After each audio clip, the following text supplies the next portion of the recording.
you so much for joining us. Hopefully this will be a productive hour or so for you, and you'll get to have some of your questions answered at the end. So definitely stick around and see what percolates in there and what comes up. But we really are thankful that you're here.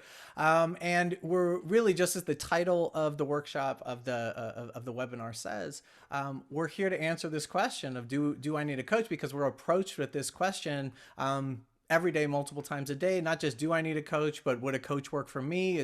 Will it be beneficial? I'm dealing with certain situations. How would it work? What's the structure like? So we wanted to try to pull back the curtain and reveal just what it's like to engage in a coaching conversation and really give you insight into all of that. So because we work with a variety of people and industries, from Fortune 500 companies to nonprofits, from everyone in those organizations, from the C-suite and the executives down and to every facet of an organization, from big tech to construction to entertainment and just so much more. We really have witnessed,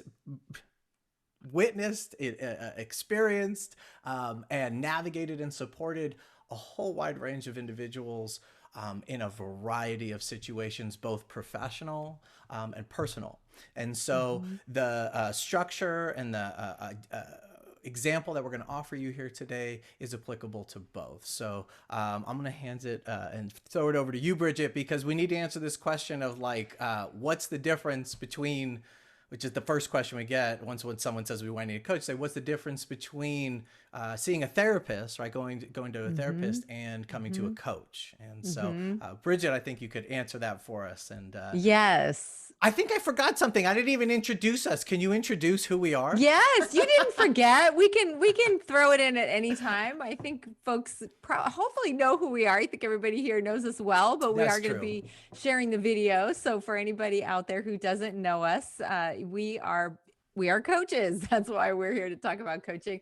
We're both certified by the International Coaching Federation. I'm also certified by the Life Coach School. We are both professors of communication studies at Cal State Northridge. I'm retired from being a professor, but so we have the academic background as well. We are proud matadors. Proud matadors, yeah, and graduates, right, from the same university. So we do a lot of coaching. We also are executive. Well, so we're executive coaches, life coaches, mindset coaches. We do so much coaching. I also do some weight loss coaching, and we are trainers. So we design and facilitate training programs for our companies as well. And we're podcast hosts. We hope that you are all listening to the Right Questions podcast. And we know some of you out there are listening, and we thank you so much. We're having so much fun interviewing amazing guests and having just really great conversations about all the things that we teach in our coaching programs and in our training programs. So that's a little bit about us. Of course, there's a lot more to us, and you'll hear more as we go out throughout this session, I think, especially about me, since I'm the one that's going to be coached and I'm really excited about it. So that's us. And I'm Bridget. I'm here with Todd, and we've worked together for 9 years or so now doing all of this wonderful work, and it's been a great experience. Let me show you a couple of slides that I think will help to really clarify what coaching is and how coaching is different from therapy, which, as Todd said, is one of the biggest questions that we get. So hopefully you can see the slide. This is our title slide on Do I Need a Coach? And this is a quote from someone who is a coach and a therapist. And I love that because a lot of people think, well, you either have a coach or you have a therapist, or you are a coach or you're a therapist. We see the opposite. We see lots and lots of people who are doing coaching and therapy, which is fantastic. And we're also seeing more and more therapists get certified as coaches, right? Even in our ICF class, Todd, we had a phenomenal therapist who we adore and are friends with. So got to get her on our podcast. Right? We got to get her on. Yeah. She's a brilliant minds. That's right. Yeah.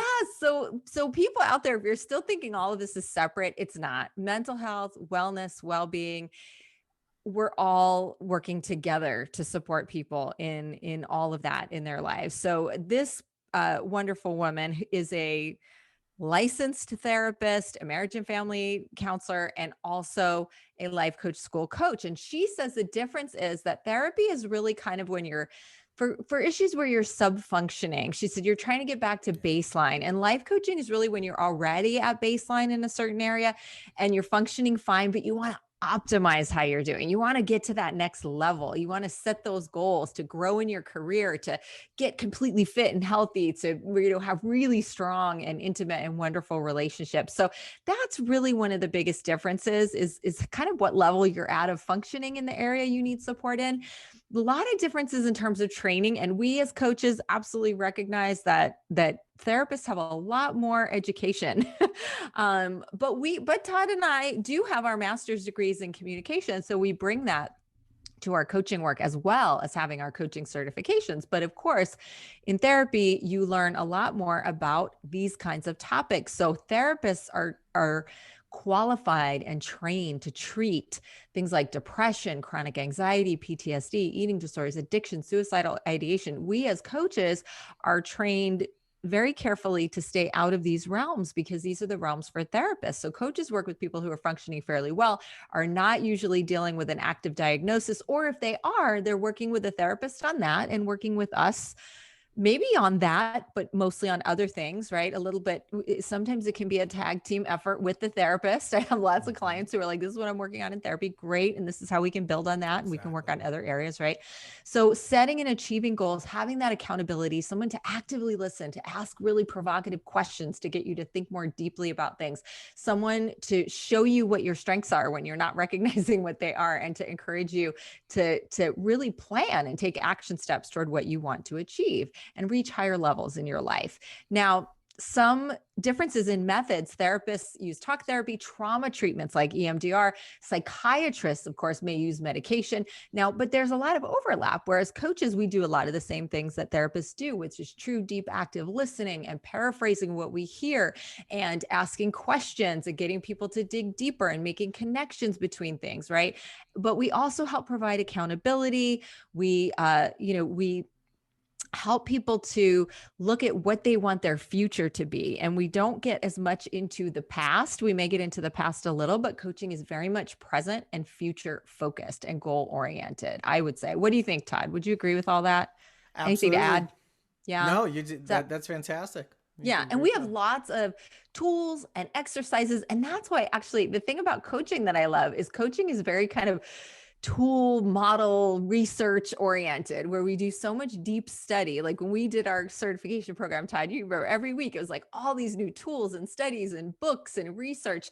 And both therapy and coaching have that, but we have unique tools in coaching, which is and unique models about thought work and different exercises. And I think that's why a lot of therapists are finding their way to coaching as well, so that they can marry those and bring those all to their clients. And one of the similarities I just like to point out, which you may see us use in our real demo coaching, is that in cognitive behavioral therapy, there's a lot of emphasis in cognitive behavioral therapy, there's a lot of emphasis on how our thoughts create our feelings drive our behavior, and our thoughts create our feelings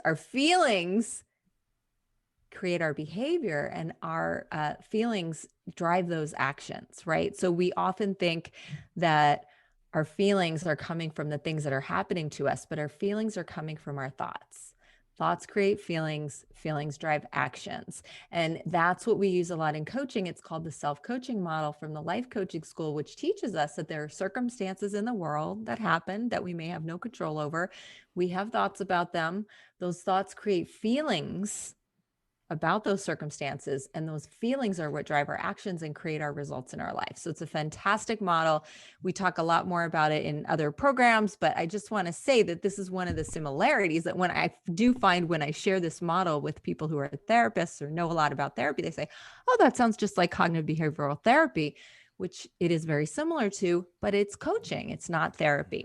So I'll leave it there for now, because we just wanted to give that brief little intro so that when we go into our demo, you know what you're seeing, right? And really, I like to say coaching for me, and I coach almost every day now. Todd does as well. We both came out of coaching sessions today for sure, and yesterday. It's active listening, true active listening, paraphrasing some of what you hear, saying it back so the person gets clarity, asking questions to dig deeper, to help someone really reflect. And it's a little bit of teaching, like models and research and ideas that we've learned as coaches that may be helpful to people, but all of it is so custom and flexible depending on the person.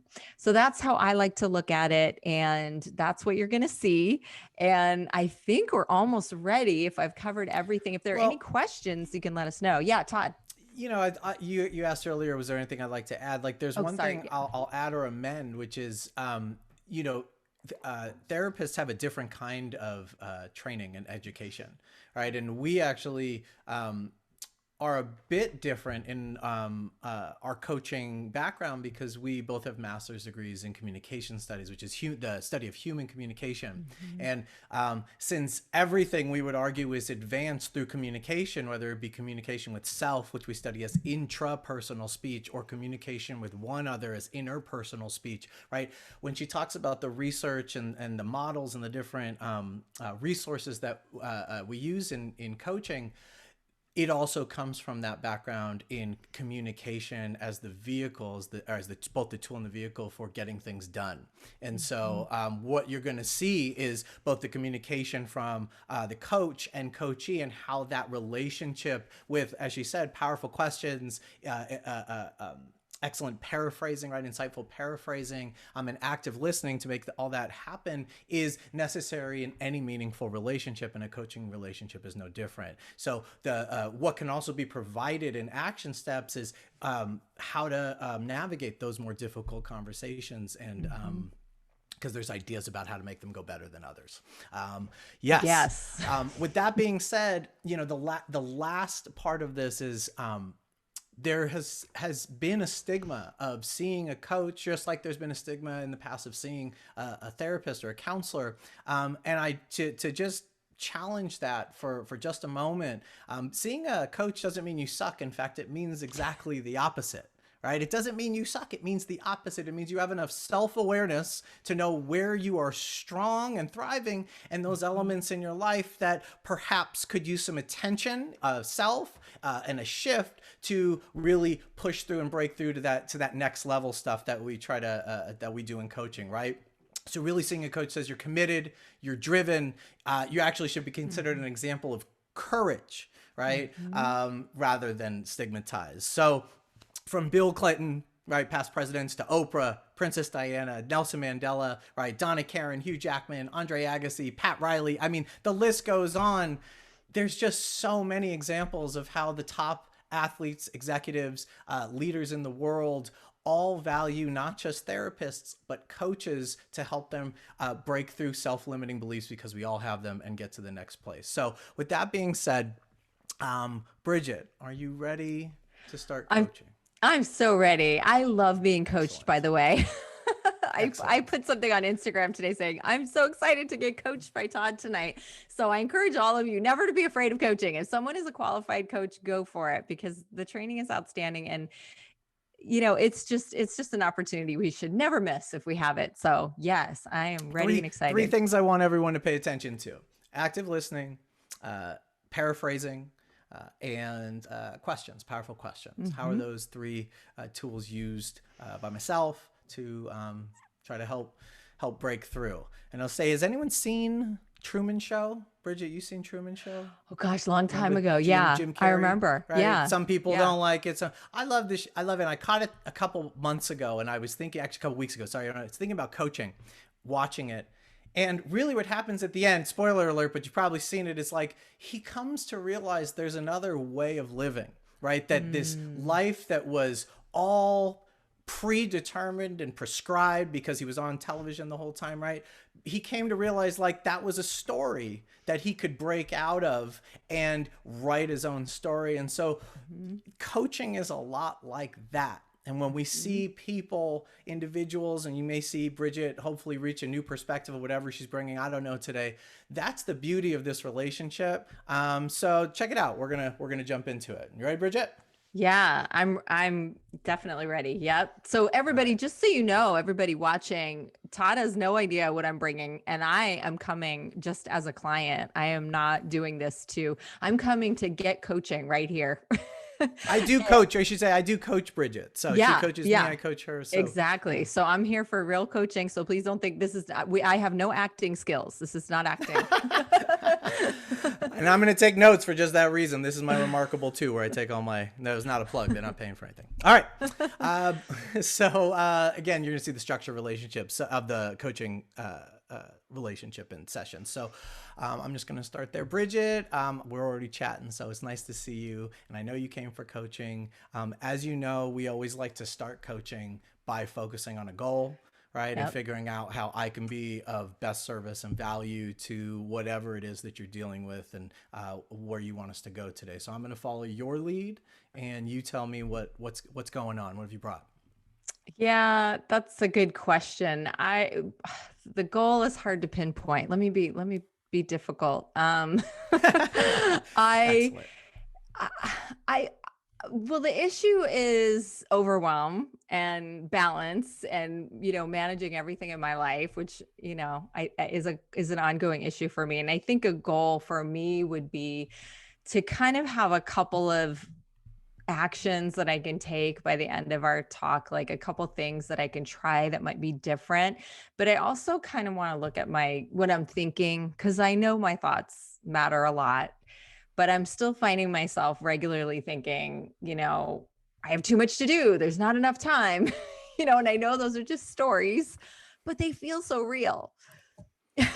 Okay. Okay. So, well, that very honest, and not unrelatable. Certainly, no shortage of us who feel a little bit of who desire balance and who certainly, well, feel overwhelmed. Right? There's a lot of things to keep in the air. I know you have. I mean, since we coach, right? And you have family. You have multiple businesses that like, and I'll ask you to kind of round it out for us, but could you tell me a little bit more about your relationship with feeling, I guess, overwhelmed? Let's start there.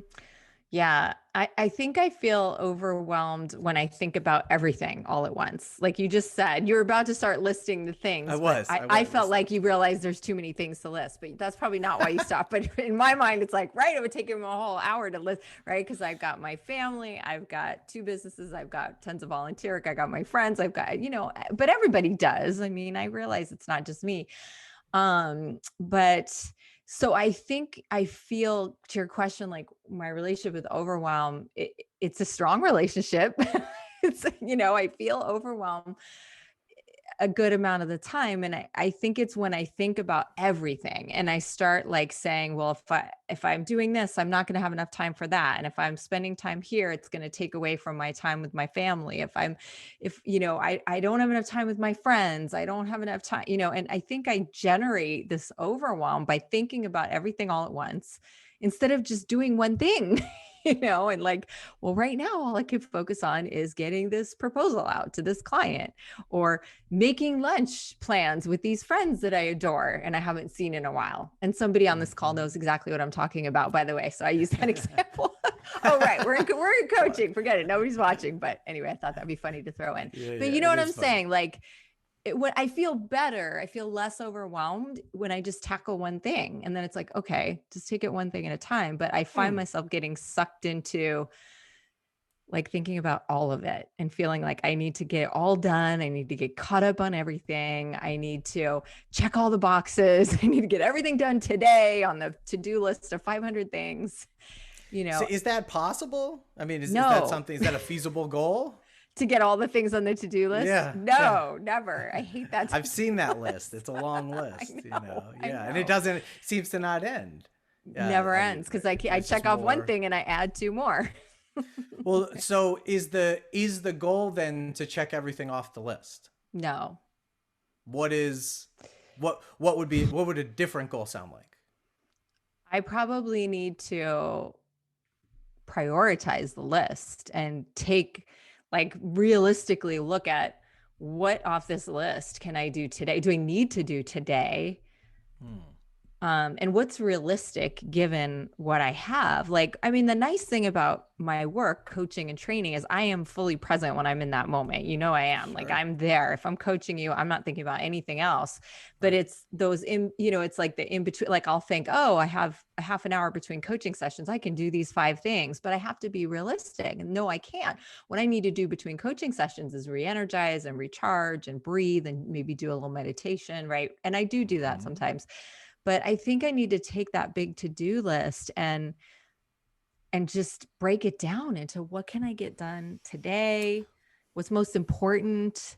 And making part of that like personal time. Like that's not only work, but also that means the exercise time and the connecting with friends, family. When I think about like a day rather than this massive to-do list, I want my day to be, nicely paced and to have breathing time and room and meditation time and connecting with people I love time and work, absolutely work time and great work and being fully Bridget, present with the work. Yes. that sounds so. I hear you describing balance. That is like what you're saying is I want my life to have a healthy balance of friends, Yes. family, be paced. I'm just going to throw it back to you. Have time to where it feels like I can breathe, where there's light and shade, and it opens and closes, and you can have Yes. a space between one thing and the next, time to gather Mm-hmm. thoughts and then move Mm-hmm. to the next. I can relate to that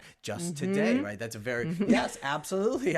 We're all striving, to align with Mm-hmm. you for a second. We're all striving Mm-hmm. for that balance, and it is a Mm-hmm. delicate one.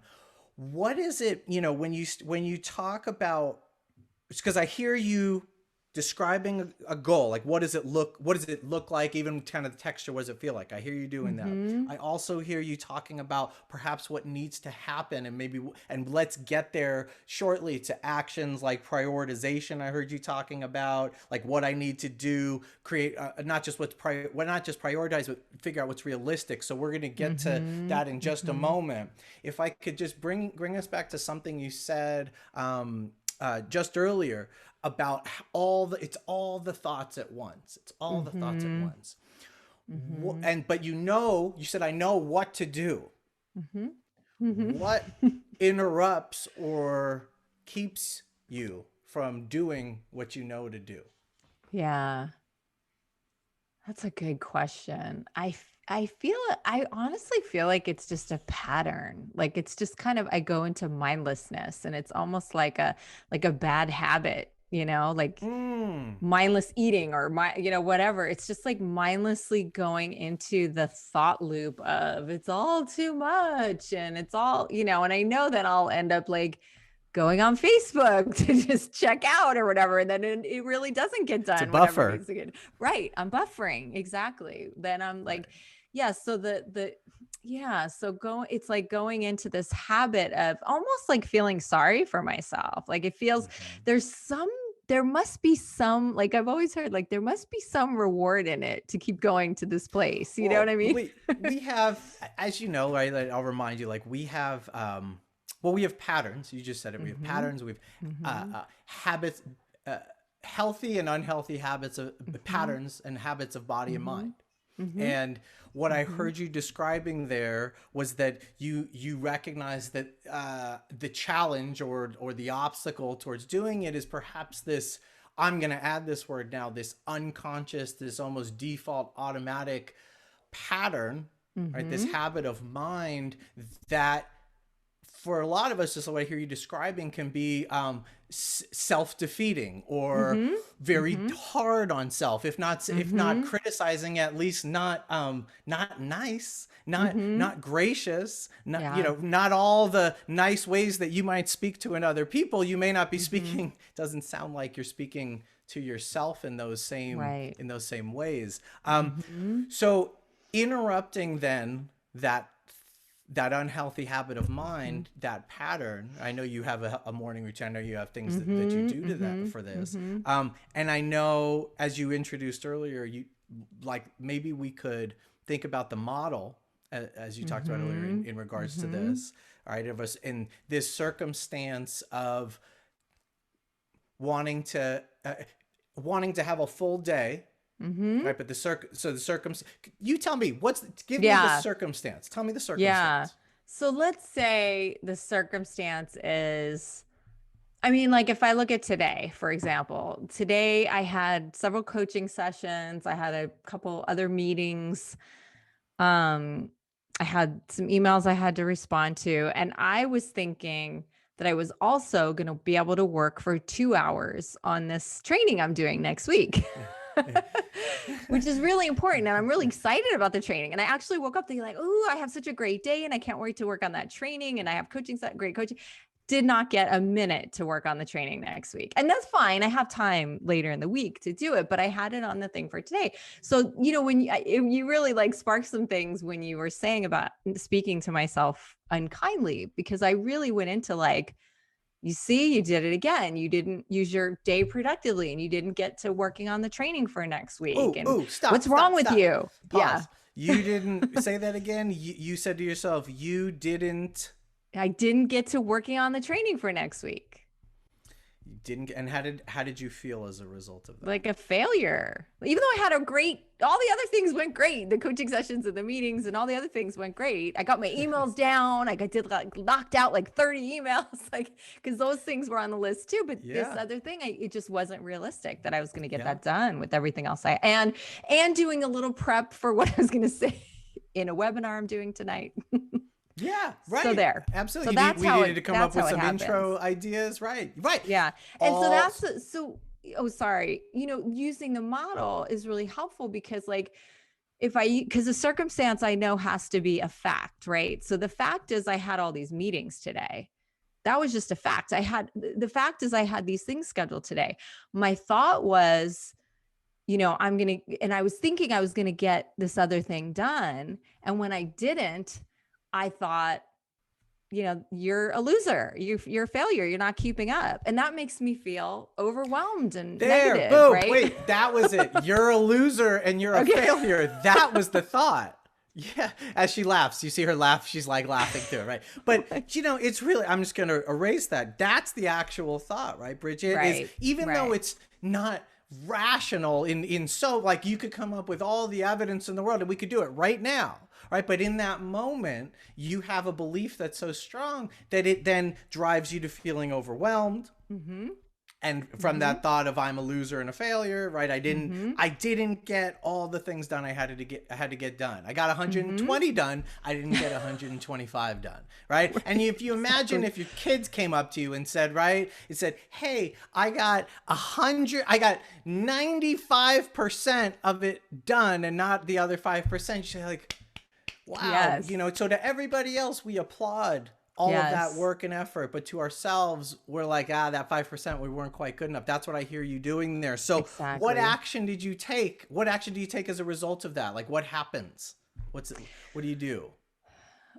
Yeah. Well, I think I know I go into buffering at times. Like I'll feel so bad that I'll be like, I'm going to go on Facebook and look at happy things and see what people are doing to kind of check out from not thinking about it, Or, I mean, sometimes if I'm really being hard on myself, I'll work at night. I'll spend time with my family and then I'll come back in my office and work on it at night at 9 o'clock at night, which I know is not optimal for me. I'm not a night worker. I need to be chilling and relaxing at night, but sometimes I'll do that. And that feels like a negative action that I don't want to reinforce for myself.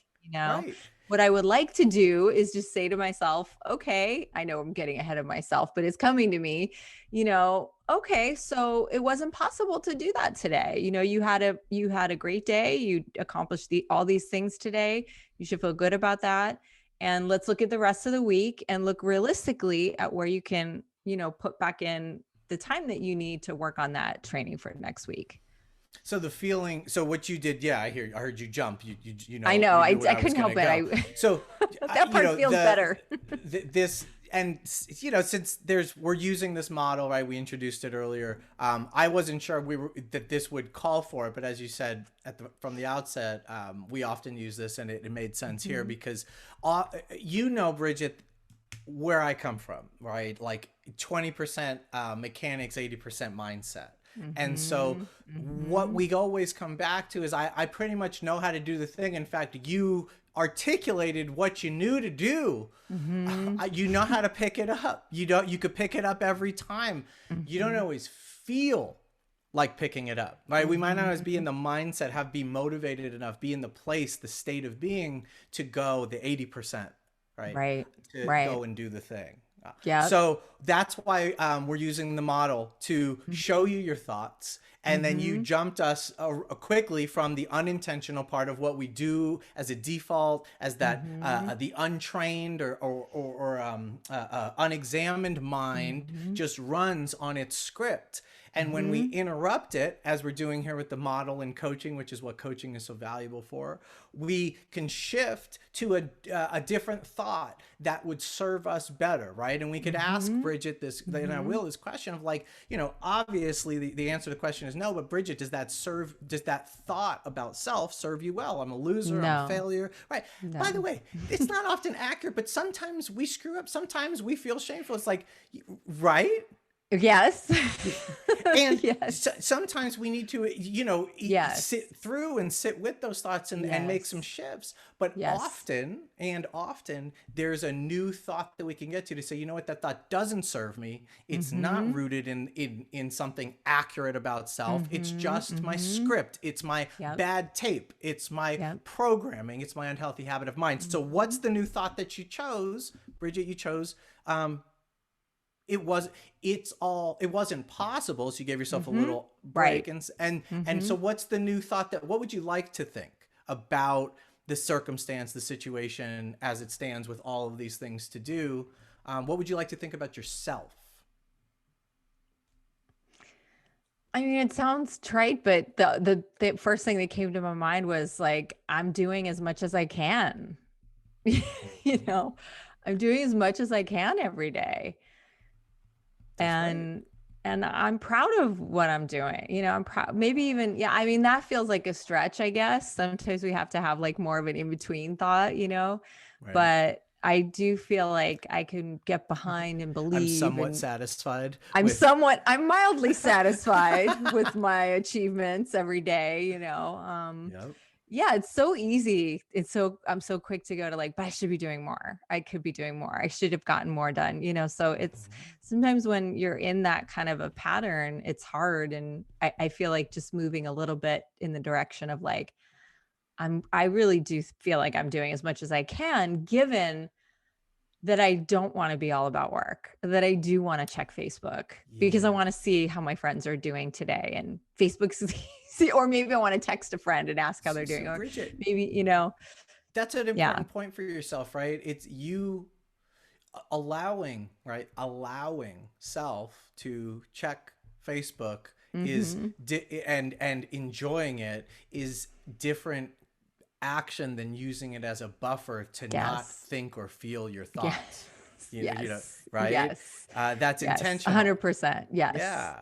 And so, Yes. when you're choosing a new thought, which I know you do constantly, and you can see, here we are again. Mm-hmm. Like, I'm doing as much as I can. I feel mildly, satisfied, somewhat proud of myself. Then the Mm-hmm. actions that you're able to take are what?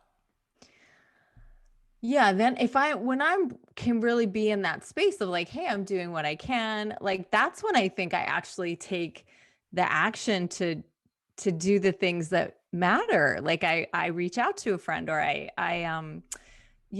will like go for a walk outside and be like, you know what? I need to do these other things, because when I'm stuck in that like I'm not doing enough, I can't, I didn't get what I should have done.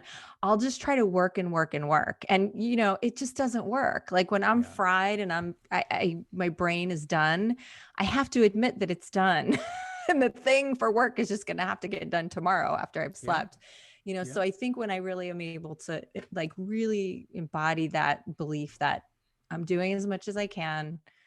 I need, I want balance. So I'm not gonna work on this thing that I thought I'd be able to work on today, and it can wait until tomorrow. Then the actions I take are the actions that bring me the feeling of balance in my life, and that allow me to do all the things I want to do, not just work.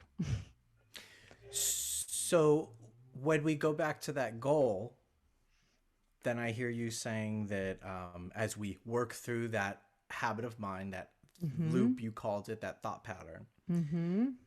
And I said earlier, you said like checking off the boxes, and so I said, Mm-hmm. is it really about checking off the boxes? Mm-hmm. He said, well, no, not really, because once I check one off, there's like three more that go back on. So Exactly. we went through that to understand it's about managing self Mm-hmm. in relation to the circumstance, not Mm-hmm. changing this circumstance that we're in. And certainly we can make adjustments. Maybe we could, if we're being fair, we could take on less. There might Mm-hmm. be boundary things in there. Mm-hmm. I'm not saying for you, but like for all of us, there's the things we Mm-hmm. can say yes and no to. There's things we do Mm-hmm.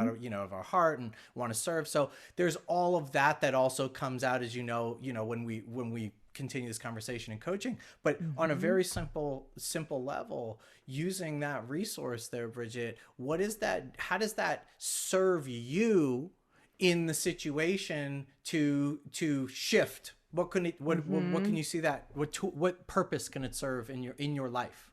Mm-hmm. You mean do you mean the thought, like change, Yeah, yeah. intentionally thinking? Choosing. Yeah, Yeah. Yeah. I mean, I think first and foremost, like what comes to mind is I can breathe, like I can take a breath, hmm and just pause for a minute. Cause part of my pattern is also just go, go, go, just go, just go, just do the next yeah. thing. And when I'm thinking more like I'm doing as much as I can and pause, take a breath, and then that allows me to assess what really is the best use of my time in this moment, or what really am I capable of in this moment. Maybe hmm I need to go walk outside instead of looking at the notes for the thing, for 5 more minutes, right? Yeah, Like we talk about a lot in our coaching. yeah. So yeah, I think it allows me to be present in the moment, get centered in what's really happening and not that story of Not the story. overwhelm and Yeah. not being enough and not doing enough and messing up, and just step out of that story and like kind of I almost like feel like it opens my eyes to like what reality is Okay, versus the story. so now with the story elucidated Mhm. and the thought loop elucidated, it's okay, we see Mhm. it. We say now what? Mhm. And now we get to those actions that you talked Mhm. about Mhm. prioritization and the other Mhm. thing, what's realistic. So can you Mhm. answer? Actually, let's flip the order. Like, what's realistic in the circumstances? Let's take this one right Mhm. here. What's realistic? Mhm. What was a realistic way to handle it? Yeah, well, now I can see this is something I need to work on the action line permanently. Because, like Neil said to me, my husband, the other day, you try to cram. You think you can do 30 hours of work in 10 hours. You've always been like that. And I'm like, I know, I need to stop that. Like, I really Uh, do want to stop that. And like looking back, I could go, yeah, I had enough today. Today wasn't really the day to add the 2 hours to work on that training, because that kind of work to work on a training for me, it takes a lot of energy and thought, and it's creative thinking, and it's creating a training from scratch. And, to you know, connect in it, the workwork and the slides and the yeah there's a it's jump yeah absolutely and it was I have not, no idea what you're you, talking about. you're the only one that understands, Todd. So looking back, like today would have been a day in the morning, maybe okay, this is what I want to do. They teach us in the life school. It's called Monday Hour One. And one of our coaches teaches that, who's on this call right now. I need to go back to that, Kim, and I need to learn more from Kim. Maybe get some coaching with her too. Where in the beginning of the week, you really look honestly at your week and you calendar things and you schedule things. And then also for me, like each day, if things shift or something gets moved or scheduled, each morning, I want to take like 15 minutes in the morning and look at everything throughout the day and really just be realistic about what I can accomplish that day.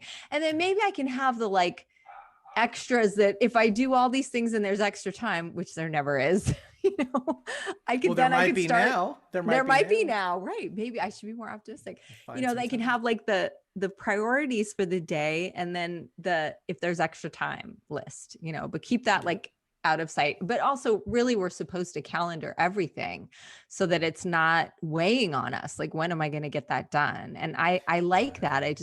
I never do it. So I'm So going to you try it. know that I'm about going to try yourself. it. That's what I hear you Yeah. saying. Like, yeah, so Yeah. you know and that's part of this. We need to know what works for us, because what works for Mm-hmm. Bridget doesn't specifically work for me, right? Like Mm-hmm. you and I Mm-hmm. require different hacks for ourselves, and Mm-hmm. for Kim on the call, right? She would require Mm-hmm. something different as well. So Mm-hmm. okay, so what I hear you saying is then the actions are to create the realistic day and or week might even Yes. say month, and Mm-hmm.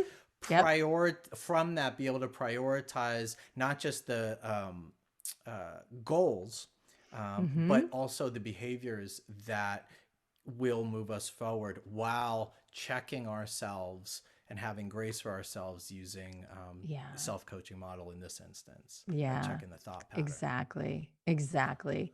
So you said you're going Exactly. to do that? Are you I am going to actually do that. And I'm okay? also going to I really want to, I want you to hold me accountable, that Oh, what I I'm going to will. catch, I know you will. When I catch myself thinking those thoughts of like, oh, you blew it, you didn't get this done, just to pause and like challenge the story and say, oh, you're doing it. Okay, you're doing that thing again. That's okay. That's okay. It's a Mhm. pattern. It's okay. Mhm. One of my other coaches says we should call ourselves sweet. It's okay, sweetheart. It's normal. It's natural. No, no, be nice to yourself, And I would go even further to, because I'm familiar with our clients and all of our feedback, right? That if Mhm. you were to ask for evidence of like not getting enough done or not being Mhm. receptive or on it with it to get back to somebody, or I doubt Right. you'd be hard pressed to find someone that would say you were not responsive. I hope so. I hope that's true. I So hope there's so. it's just to say there's not much evidence to support the Right. belief, right? No. There No. Not. and I'll kind of bring that full circle to say there are these beliefs may have served us well at some time, right? That your belief Mhm. didn't come from Mhm. nowhere, right? It Mhm. came from Mhm. somewhere, and you That's right. probably held on to it because it did Mhm. something for you for some Mhm. extended period of time. And we Mhm. reach points in all of our lives where we have to hopefully not just recognize what beliefs were working and are no longer working, right? So hang Mhm. on to the ones that are strengthening us and helping us to thrive, and Mhm. you have the courage, which is why I said earlier that coaching requires is courageous.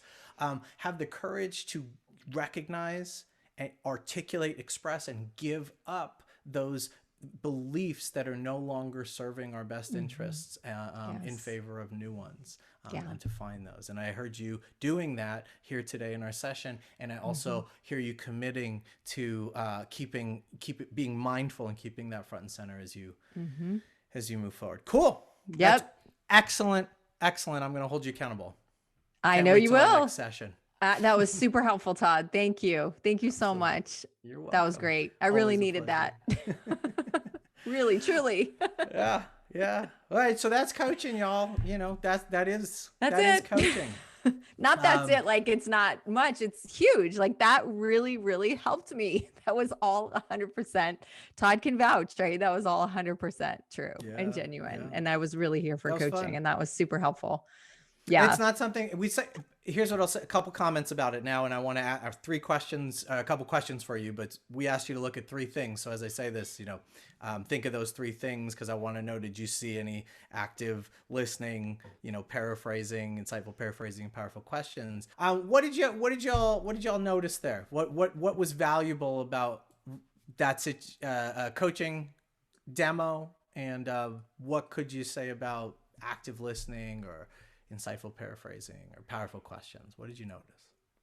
We Yeah. are not exempt by any means from every struggle or part of every human quality that and need that you all have. Mm-hmm. So that's why we see therapists. That's why we have coaches. That's why we engage in all the things we would recommend to anyone else, and all the Mm-hmm. use all these resources. And the biggest gift to us in doing this work is that we get to study things that build us up and help us to thrive every Mm-hmm. day of our lives. But it's an undertaking, and we try to bring all of that and bring all the ideas to you, but also be honest about our own, as Bridget was here, very Mm-hmm. vulnerable, and we thank her for that, as a way of enhancing and building up everybody else's lives around us, right? Mhm. To Cindy's point here, I'm relieved that I'm not alone in my feelings of not doing, enough. And then to be coached to self-compassion is huge. Yeah, excellent. Thank you. Yeah, yeah, to exactly that point. I didn't. It's funny. I didn't even read that. I only saw "I'm not alone," Cindy. So Yeah. that's very interesting that you threw that up right now. Yeah, Yeah. thank you for Yeah. that, Cindy. And that's the value of coaching too, is as coaches, we're trained, to really help people to see and feel that what they're going through is okay, that it's not a sign. As Todd said earlier, I love the way you said, Todd, being coached and needing coaching doesn't mean you suck, and in coaching, we can just be so vulnerable and have someone just really hold the space for, this is okay that you're struggling with this. This is human. There's nothing wrong with you.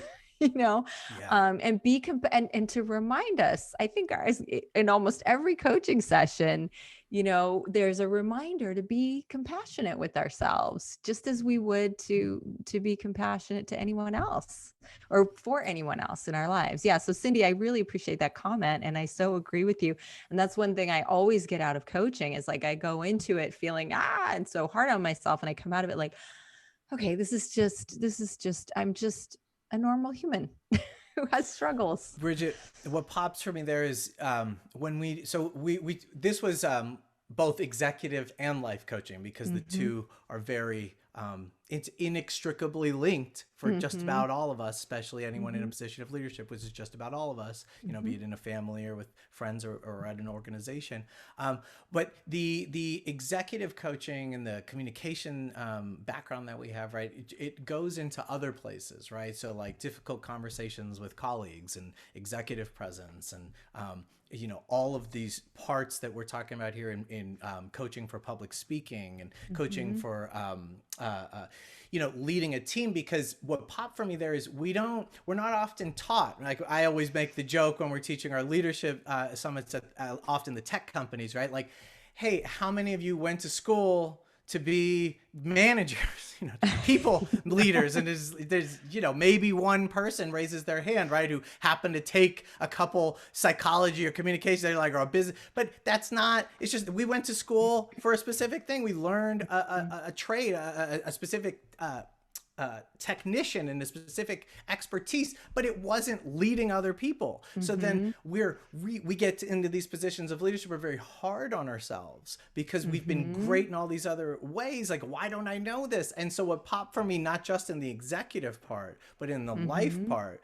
right, is that we don't really teach how to cleanse ourselves. And specifically what I mean is cleanse our mind. And Mm-hmm. I say this often in coaching. Like the Dalai Lama said it really well. He said, we teach our children how to wash their hands and wash behind your ears and wash your armpits, wash your body, like all your special parts, right? Make sure that you're clean, physical hygiene. But we do very little, if any, in the way of teaching mental hygiene and how to clean and cleanse the mind the way we clean the hands.